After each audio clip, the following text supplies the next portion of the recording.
Media sosial diduga menjadi medium baru bagi kelompok radikalis untuk menyebarkan paham terorisme dan radikalisme. Masyarakat diminta waspada dengan gerakan kelompok radikalis yang memanfaatkan kemajuan teknologi untuk melakukan propaganda, nilai ideologi, perekrutan hingga penggalangan dana.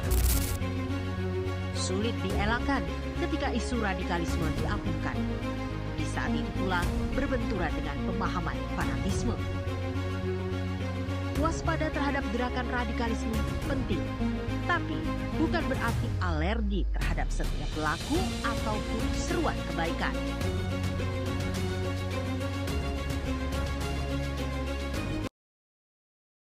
Assalamualaikum warahmatullahi wabarakatuh. Selamat pagi dan salam sejahtera bagi kita semua. Puji syukur kita panjatkan kehadirat Tuhan Yang Maha Esa, karena atas dan rahmat karunia-Nya kita masih diberikan kesehatan dan kesempatan pada hari ini. Pada kesempatan kali ini, saya Roni Ardian dengan NIM 25010048 Prodi Bimbingan dan Konseling menyampaikan materi mengenai pencegahan radikalisme dan intoleransi. Topik ini sangat penting untuk dibahas karena Indonesia merupakan negara yang sangat memiliki keberagaman yang sangat besar. Kita hidup berdampingan dengan berbagai suku, agama, ras, budaya, bahasa, dan adat istiadat. Keberagaman merupakan kekayaan bangsa yang harus dijaga. Namun di tengah keberagaman itu terdapat tantangan yang dapat mengancam persatuan bangsa, yaitu radikalisme dan intoleransi. Oleh karena itu, kita perlu memahami apa yang dimaksud dengan radikalisme dan intoleransi, apa penyebabnya, bagaimana dampaknya, serta apa yang dapat kita lakukan untuk mencegahnya. Pengertian radikalisme. Radikalisme adalah suatu paham atau cara berpikir yang menginginkan perubahan secara cepat dan mendasar dengan cara ekstrim. Dalam beberapa kasus, radikalisme dapat mendorong seseorang untuk membenarkan tindakan kekerasan demi mencapai tujuan tertentu. Seseorang yang memiliki pemikiran radikal biasanya menganggap bahwa hanya pendapatnya yang benar, sedangkan pendapat orang lain dianggap salah. Akibatnya, mereka sulit menerima perbedaan dan cenderung menolak dialog atau musyawarah. Perlu dipahami bahwa tidak semua keinginan untuk melakukan perubahan merupakan radikalisme. Yang menjadi masalah adalah ketika perubahan tersebut dilakukan dengan cara-cara yang bertentangan dengan hukum, mengandung kebencian, atau bahkan menggunakan kekerasan. Pengertian intoleransi. Intoleransi adalah sikap tidak menghargai atau tidak menerima adanya perbedaan. Sikap ini dapat muncul dalam kehidupan sehari-hari, misalnya tidak menghormati keyakinan orang lain, mengejek budaya tertentu, menolak pendapat yang berbeda, atau melakukan diskriminasi terhadap kelompok tertentu. Intoleransi seringkali menjadi pintu masuk munculnya radikalisme ketika seseorang terbiasa membenci dan tidak menghargai perbedaan, maka ia lebih mudah dipengaruhi oleh ideologi yang bersifat ekstrim. Oleh karena itu, radikalisme dan intoleransi merupakan dua hal yang saling berkaitan dan perlu dicegah secara bersamaan. Mengapa radikalisme dan intoleransi berbahaya? Radikalisme dan intoleransi sangat berbahaya karena dapat merusak kehidupan masyarakat dan mengancam persatuan bangsa. Indonesia berdiri di atas prinsip Bhinneka Tunggal Ika, yang berarti perbedaan tetap berbeda-beda tetapi tetap satu. Jika masyarakat mulai kehilangan sikap toleransi, maka akan muncul perpecahan, konflik sosial, dan ketegangan antar kelompok. Selain itu, radikalisme juga dapat mengancam keamanan negara. Dalam beberapa kasus, paham radikal berkembang menjadi tindakan ekstrim yang merugikan banyak orang. Karena itu, pencegahan harus dilakukan sejak dini, terutama kepada generasi muda yang merupakan penerus bangsa. Faktor penyebab radikalisme dan intoleransi. Ada beberapa faktor yang dapat menyebabkan munculnya radikalisme dan intoleransi. Satu, kurangnya pemahaman agama dan kebangsaan.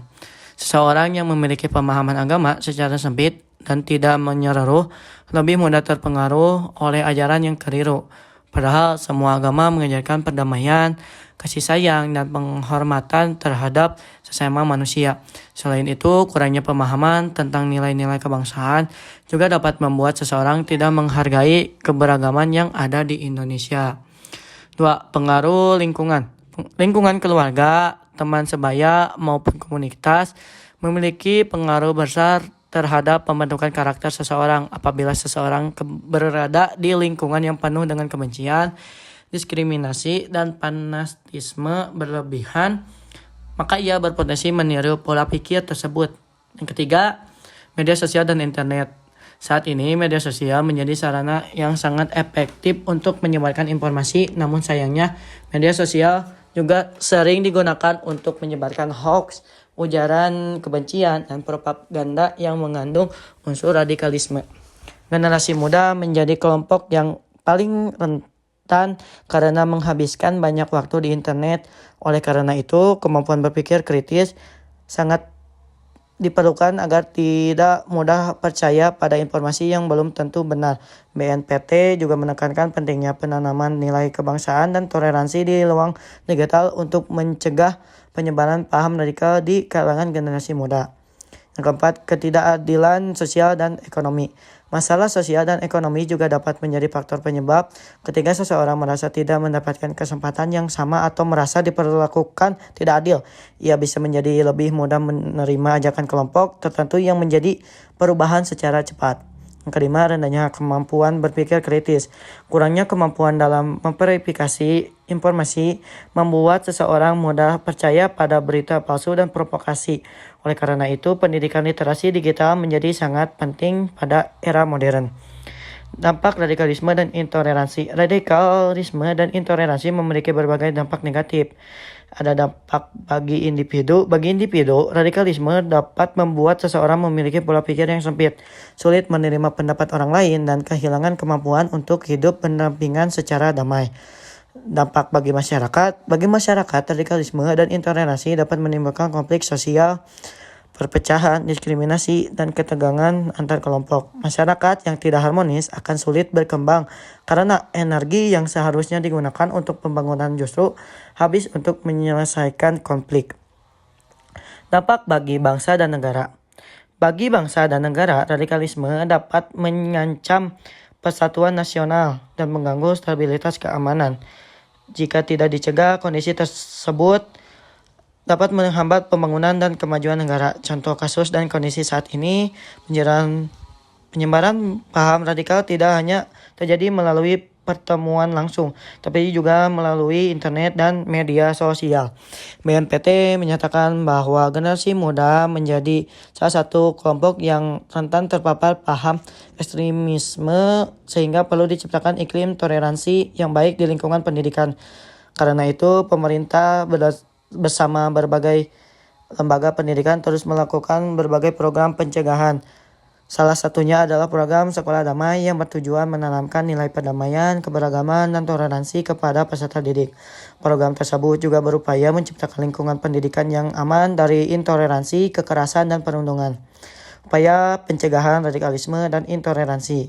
Pencegahan radikalisme dan intoleransi memerlukan kerjasama semua pihak. Yang pertama itu pendidikan karakter. Sekolah harus menanamkan nilai-nilai karakter seperti toleransi, gotong royong, empati, dan rasa hormat terhadap sesama. Pendidikan yang tidak hanya bertujuan mencerdaskan peserta didik, tapi juga membentuk kepribadian yang baik. 2. Penguatan nilai Pancasila. Pancasila merupakan dasar negara yang mengajarkan persatuan, kemanusiaan, dan keadilan. Dengan memahami dan mengamalkan nilai-nilai Pancasila, masyarakat akan lebih mampu menerima perbedaan dan menjaga kerukunan. Yang ketiga, peran keluarga. Keluarga merupakan tempat pertama bagi anak untuk belajar tentang kehidupan. Orang tua perlu memberikan teladan dalam menghormati perbedaan dan mengajarkan pentingnya hidup berdampingan secara damai. Yang keempat, itu literasi digital. Masyarakat harus lebih bijak dalam menggunakan media sosial. Sebelum percaya atau membagikan suatu informasi, kita harus memeriksa sumber terlebih dahulu. Jangan mudah terprovokasi oleh informasi yang mengandung kebencian atau ajakan untuk memusuhi kelompok tertentu. 5. Dialog dan komunikasi. Dialog merupakan salah satu cara yang efektif untuk mencegah intoleransi. Dengan berdialog, masyarakat dapat saling memahami dan mengurangi kesalahpahaman. BNPT menilai bahwa ruang dialog yang terbuka sangat penting untuk mencegah tumbuhnya intoleransi dan radikalisme. Karena peran kegiatan positif bagi generasi muda perlu diberikan ruang untuk mengembangkan bakat dan potensi mereka melalui kegiatan organisasi, olahraga, seni, dan kegiatan sosial. Aktivitas positif dapat memperkuat rasa kebersamaan serta mengurangi risiko terpapar paham yang merugikan. Peran generasi muda. Sebagai generasi muda, kita memiliki tanggung jawab besar dalam menjaga persatuan bangsa. Sederhana, kita dapat mulai dari hal-hal sederhana seperti menghormati teman yang berbeda agama, tidak mengejek daya lain, tidak menyebarkan ujaran kebencian, serta membangun pertemanan tanpa memandang perbedaan. Kita juga harus menjadi pengguna media sosial yang cerdas dan bertanggung jawab. Selain itu, generasi muda perlu menjadi agen perdamaian yang mampu menyebarkan nilai toleransi, persaudaraan, dan semangat persatuan di lingkungan sekolah, kampus, maupun masyarakat. Kesimpulannya, berdasarkan pembahasan yang telah disampaikan, dapat disimpulkan bahwa radikalisme merupakan paham yang mengarah pada perubahan secara ekstrim, sedangkan intoleransi adalah sikap tidak menghargai perbedaan. Keduanya dapat mengancam persatuan bangsa, menimbulkan konflik sosial, serta membangun keamanan dan ketertiban masyarakat. Penyebab beragama mulai dari kurangnya pemahaman agama dan kebangsaan, pengaruh lingkungan, dan penyalahgunaan media sosial hingga faktor itu. Demikian pemaparan yang dapat saya sampaikan. Terima kasih atas perhatiannya yang diberikan. Wassalamualaikum warahmatullahi wabarakatuh.